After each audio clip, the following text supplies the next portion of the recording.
Assalamualaikum warahmatullahi wabarakatuh. Perkenalkan, saya Tesya Eka Putri dengan NIM 2520115. Di sini saya dari kelas PTIK 6D. Saya akan menyampaikan materi tentang rekayasa perangkat lunak untuk memenuhi UTS RPL saya. Baik, di sini saya mulai membahas pengertian rekayasa perangkat lunak. Rekayasa perangkat lunak dikenal dengan istilah software engineering. Rekayasa perangkat lunak yaitu di mana seluruh perintah yang digunakan untuk memproses informasi. Perangkat lunak dapat berupa program atau prosedur. Program adalah kumpulan perintah yang dimengerti oleh komputer. Sedangkan prosedur adalah perintah yang dibutuhkan oleh pengguna dalam memproses informasi. Jadi, rekayasa perangkat lunak adalah suatu disiplin ilmu yang membahas semua aspek produksi perangkat lunak, mulai dari tahap awal yaitu analisa kebutuhan pengguna, menentukan spesifikasi dari kebutuhan pengguna, desain, pengkodean, pengujian sampai pemeliharaan sistem setelah digunakan. Kemudian materi selanjutnya yaitu tujuan rekayasa perangkat lunak.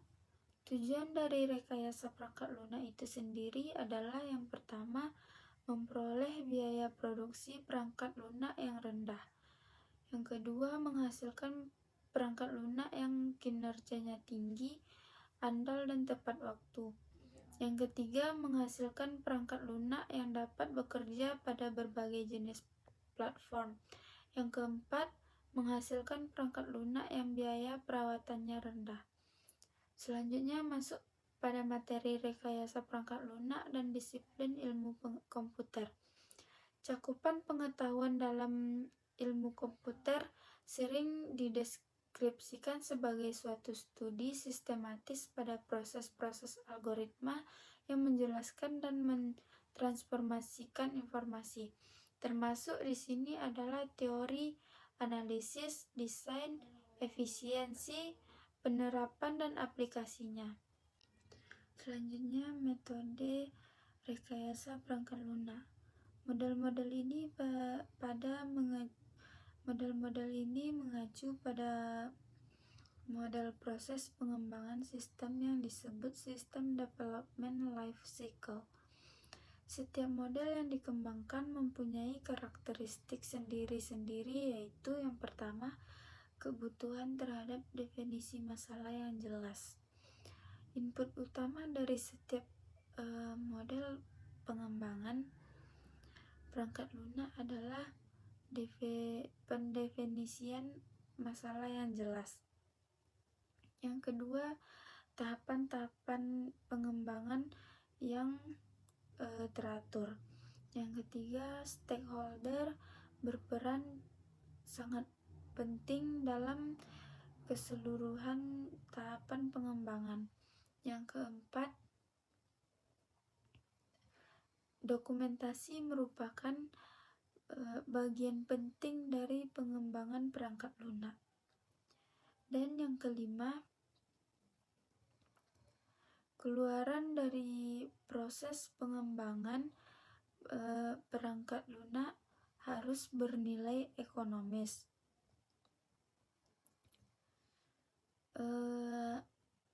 Ada banyak model pengembangan perangkat lunak, yaitu antara lain the waterfall model, joint application development, information engineering, rapid application development, termasuk di dalamnya prototyping, unified process, struktural, analisis dan desain, dan framework for application of system thinking.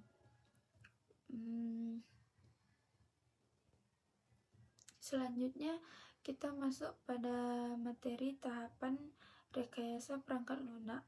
Yang pertama yaitu analisis.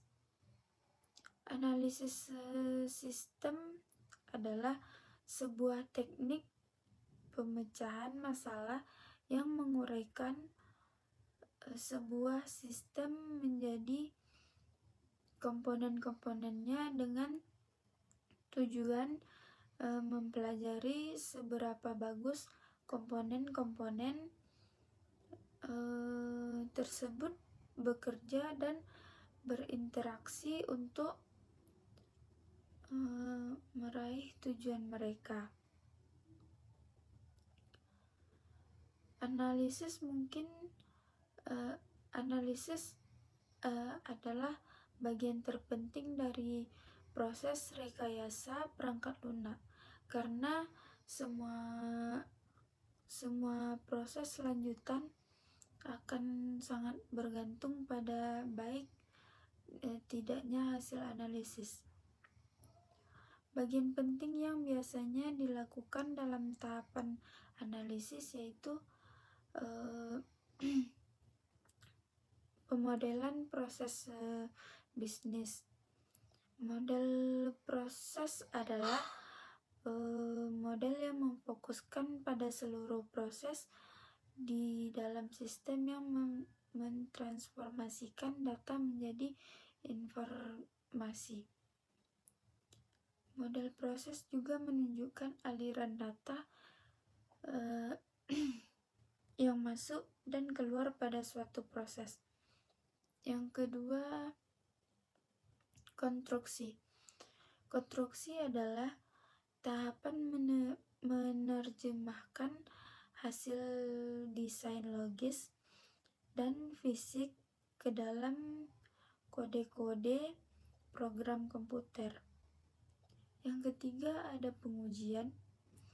Pengujian sistem melibatkan semua kelompok pengguna yang telah direncanakan pada tahap sebelumnya.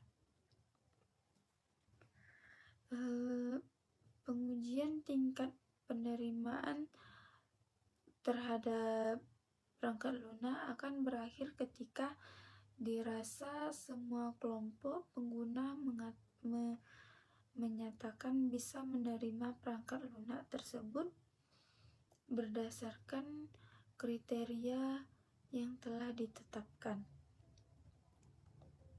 Dan yang keempat, perawatan konfigurasi. Ketika sebuah perangkat lunak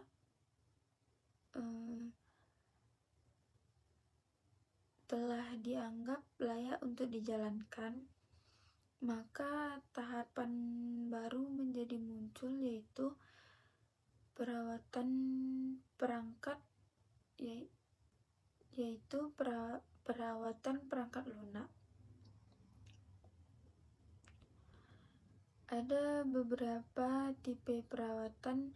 Yang perawatan itu sendiri adalah yang pertama, tipe perawatan korektif. Dilakukan jika terjadi kesalahan atau biasa dikenal sebagai bug. Dan yang kedua, tipe perawatan rutin, biasa juga disebut preventive maintenance, dilakukan secara rutin untuk melihat kinerja perangkat lunak kinerja perangkat lunak ada atau tidak ada kesalahan. Yang ketiga, tipe perawatan sistem upgrade, dilakukan jika ada perubahan dari komponen-komponen yang terlibat dalam perangkat lunak tersebut. Contohnya, perubahan platform sistem operasi dari versi lama ke versi baru yang menyebabkan perangkat lunak harus di-upgrade. Selanjutnya, elektronika dan sistem komputer. Konsep dasar elektronika adalah ilmu yang mempelajari alat listrik arus lemah yang dioperasikan dengan cara mengontrol aliran elektron atau partikel bermuatan listrik dalam suatu alat seperti komputer, peralatan elektronik, termokopel, semikonduktor, dan lain sebagainya. Alat-alat yang menggunakan dasar kerja elektronik ini biasanya disebut sebagai peralatan elektronik. Contoh peralatan elektronik ini yaitu tabung sinar katoda, radio, TV, perekam kaset video, kamera digital, perekam DVD, kamera video, kamera digital, komputer pribadi desktop, komputer laptop, komputer saku, robot, smart card, dan lain-lain. Elektronika didasarkan pada pengetahuan tentang kelistrikan. Listrik dapat diartikan sebagai kondisi dari partikel subatomik tertentu, seperti elektron dan proton, yang menyebabkan penarikan dan penolakan gaya di antaranya. Pengertian elektronika digital. Elektronika digital adalah sistem elektronik yang digunakan sinyal digital. Sinyal digital didasarkan pada sinyal yang bersifat terputus-putus.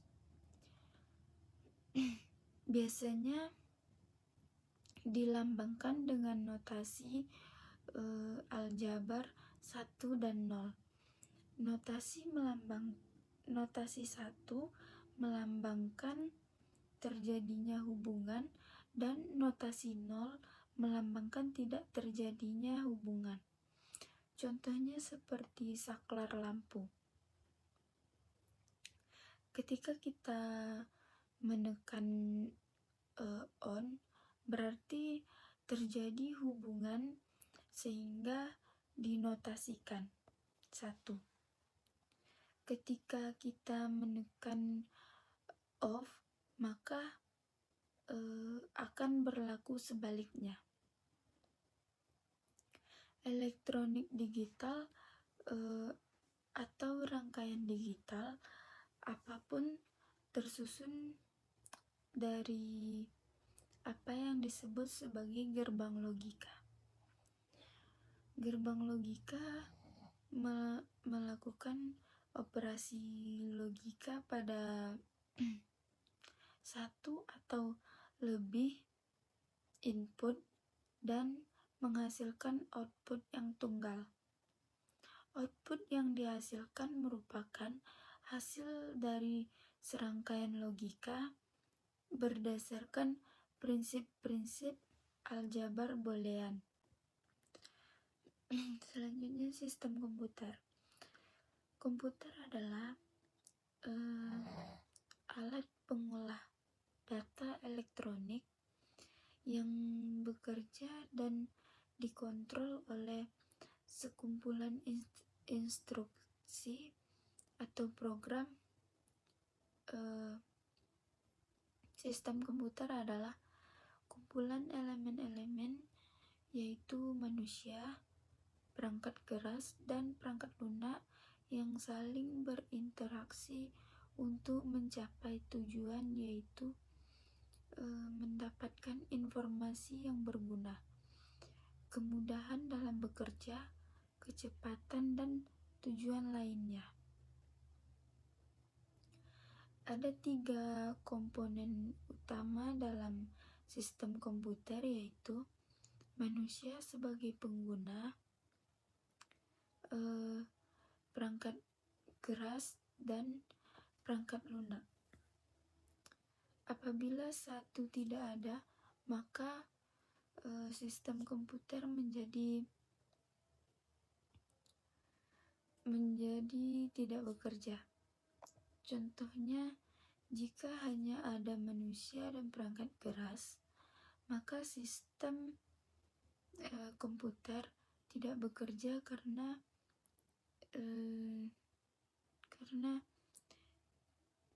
tidak ada program yang membantu manusia menjalankan perangkat keras.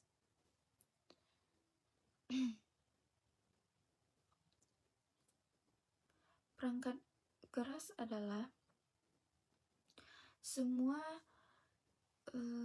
bagian fisik komputer. Perangkat keras dibedakan dengan data yang berada di dalamnya atau yang beroperasi di dalamnya. Dan perangkat lunak yang menyediakan instruksi buat perangkat keras yang menyelesaikan tugasnya.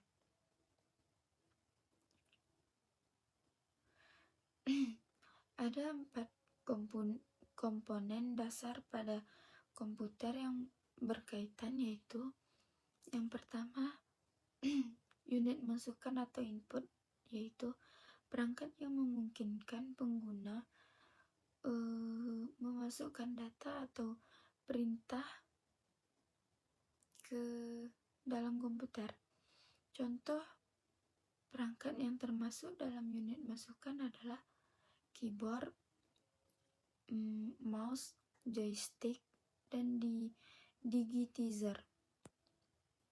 Yang kedua, unit keluaran atau output, yaitu perangkat yang memungkinkan pengguna menerima informasi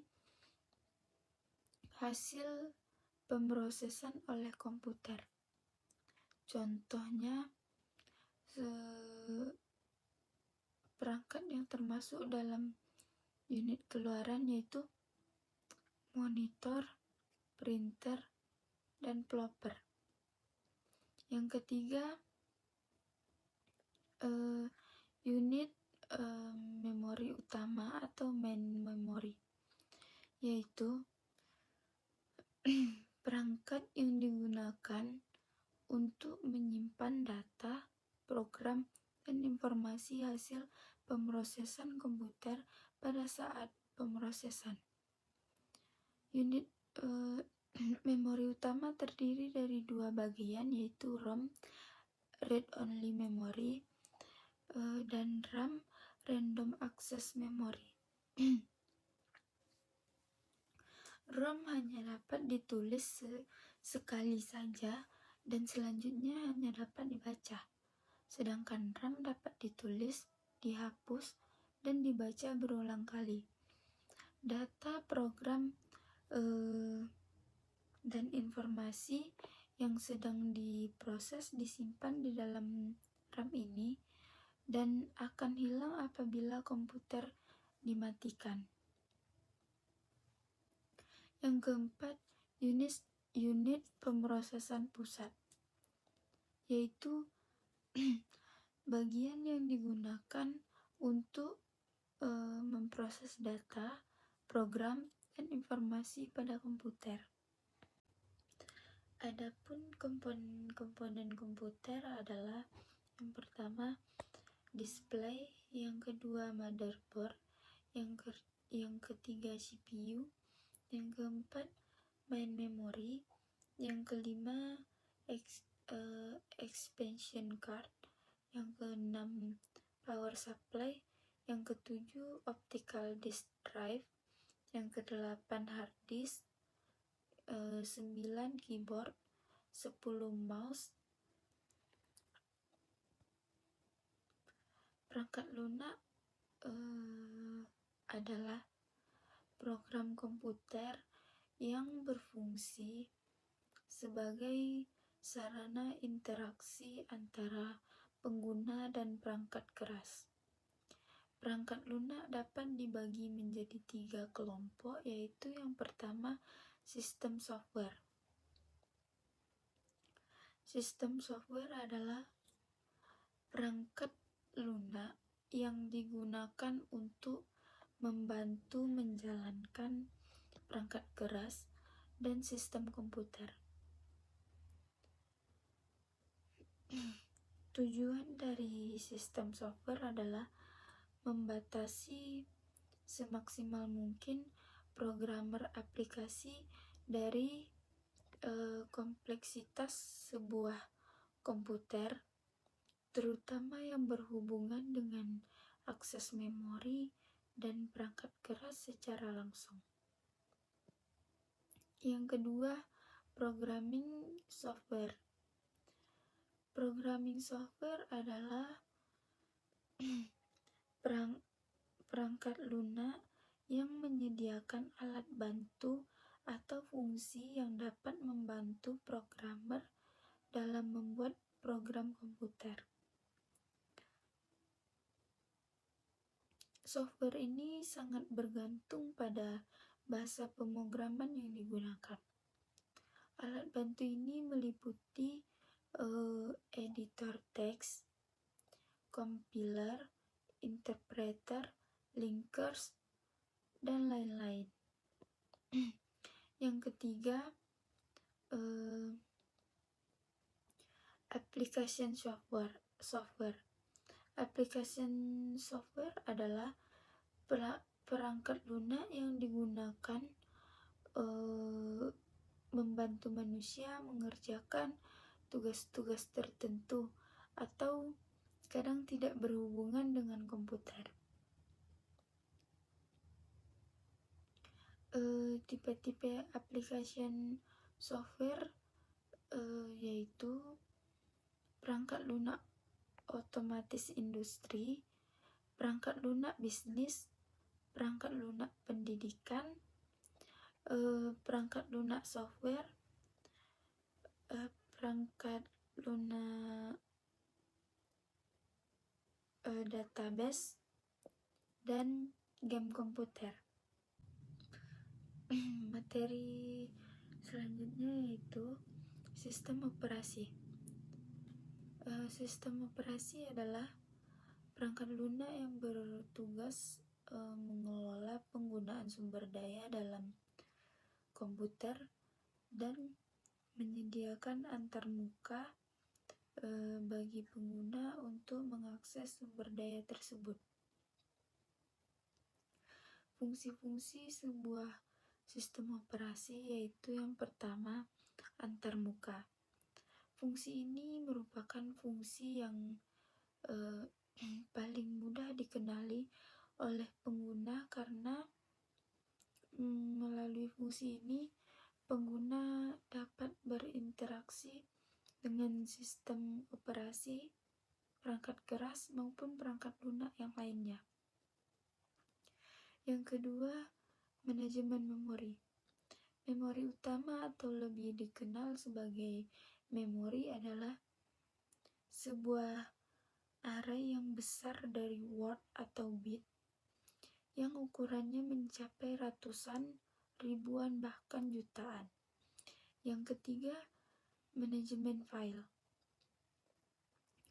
File atau berkas adalah kumpulan informasi yang berhubungan sesuai dengan tujuan pembuat berkas tersebut. Keempat, manajemen proses. Proses adalah sebuah program yang sedang dieksekusi. Yang kelima, manajemen sistem masukan dan keluaran atau input-output. Sistem ini sering disebut dengan device manager. Menyediakan device driver yang umum sehingga operasi masukan atau keluaran dapat seragam atau membuka, membaca, menulis, dan menutup.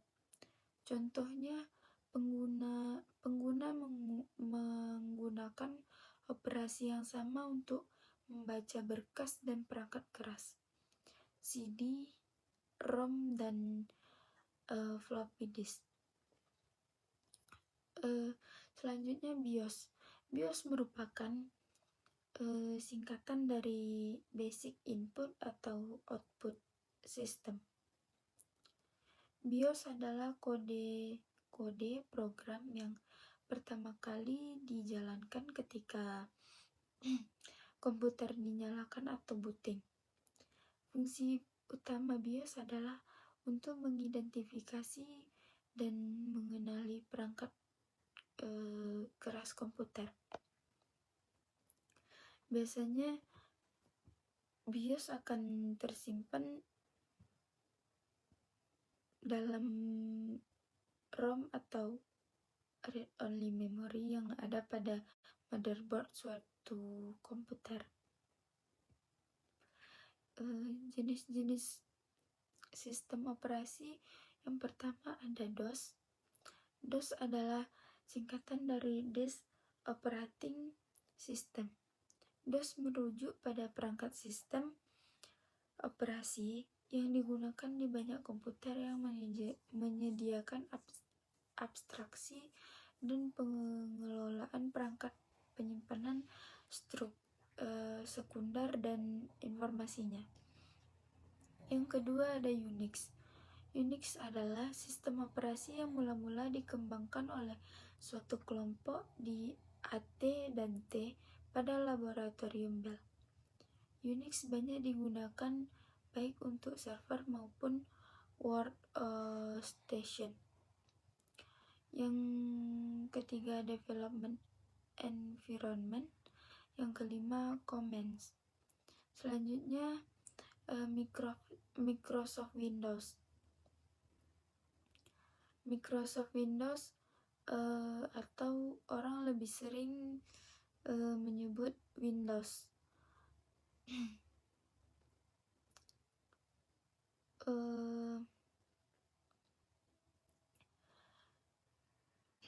Versi awal Windows berjalan di MS-DOS.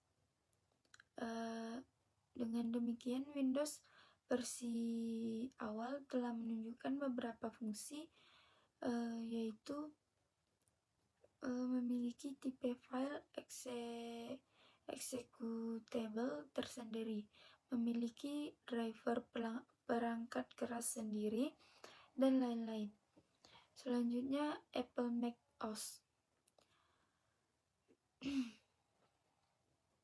Apple Mac OS merupakan turunan dari Unix melalui jalur BSD atau Berkeley Software Distribution.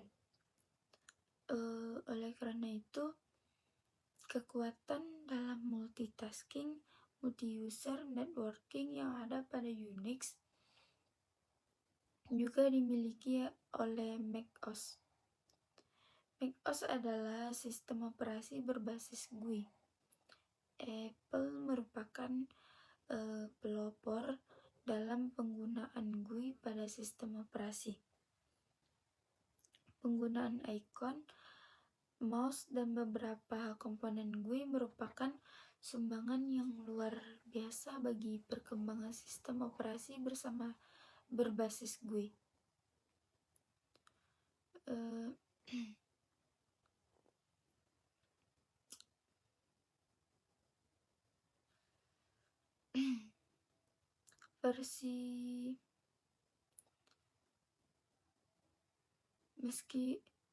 Meskipun sangat memudahkan, namun ada beberapa kelemahan, yaitu multitasking yang tidak berjalan sempurna, pengelolaan memori yang terbatas, dan konflik pada beberapa program yang ditanamkan. Memperbaiki sistem Mac OS kadang-kadang menjadi suatu pekerjaan yang sangat melelahkan. Selanjutnya ada Linux. Linux sangat mirip dengan sistem-sistem Unix. Hal ini dikarenakan kompatibilitas dengan Unix merupakan tujuan utama desain dari proyek Linux. Linux merupakan inti dari proyek Linux, tetapi komponen lainlah yang membentuk secara komplit sistem operasi Linux, di mana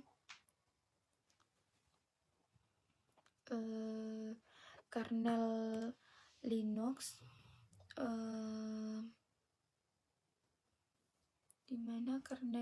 kernel Linux terdiri dari kode-kode yang dibuat khusus untuk proyek Linux. Kebanyakan perangkat lunak pendukungnya tidak eksklusif terhadap Linux, melainkan biasa dipakai dalam beberapa sistem operasi yang mirip Unix. Contohnya sistem operasi BSD dari Berkeley, X-Windows sistem dari MIT, dan proyek GNU dari Free Software Foundation. Sekian penyampaian materi dari saya. Mohon maaf jika ada penyampaian kata. Wassalamualaikum warahmatullahi wabarakatuh.